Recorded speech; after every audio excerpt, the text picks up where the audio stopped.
Like I told you the other day, when you're walking on the road, in a busy road, and there are a lot of pedestrians and people are walking with you, and suddenly somebody beside you, whoever it may be, just another pedestrian at random, trips and falls, and immediately your response, something works in you, something is working in you, and therefore you have a response.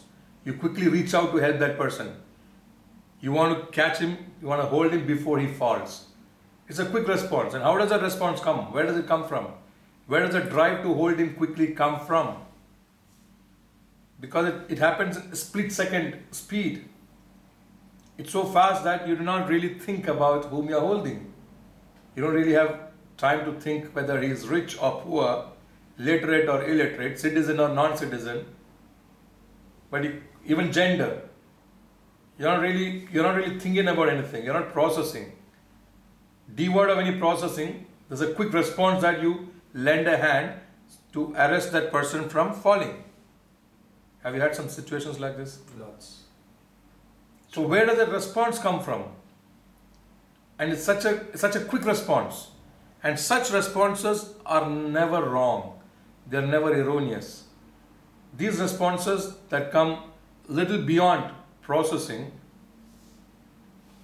are mostly in right direction, accurate, potent, and quick. It's potent. Such responses are potent. So where does this drive come from? You're walking on the road and somebody beside you just tripping, and quickly you quickly want to hold that person. How quick? Very quickly. Now suppose you can live that way for entire 1 minute of your life with that potency, accuracy and speed. And suppose you can live that way for entire 1 day of your life.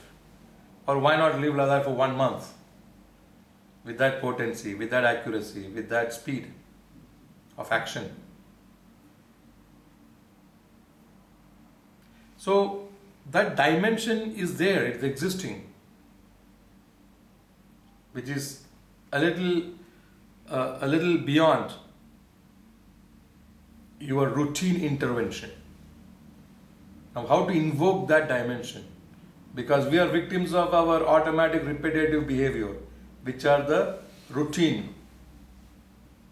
We are victims, or we are confined into a framework of routine. But sometimes you must have experienced that you respond beyond routines. And many times your responses within the routine brings errors.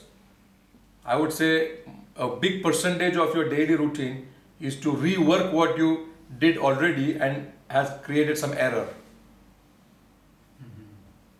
And this kind of quick responses, devoid of a routine, perhaps devoid of a process, processing, perhaps things are so accurate, you do not have to revisit it. So this possibility is there when your intentions are pure and you have clarity of your mind. For example, you may have had this experience that there are two identical bags in your car, and in a quick exit, you pick up a wrong bag. Now that is not spontaneity. And that is not the dimension I'm talking about. That is carelessness. Now that happens because the intentions are not pure and there is no clarity of thought. Perhaps you are in haste. Perhaps you are in anxiety. Perhaps you have other kind of stresses. So you can make a mistake. Now that is not spontaneity. That's a mistake. So there is a design. There is a design by which chances are always in your favor. But to discover that design in which chances are in your favor, there are conditions. There are conditions of spontaneity, that your intentions are pure and there is clarity of your thought. And there is a confirmation within you of this design in which the chances are tilted,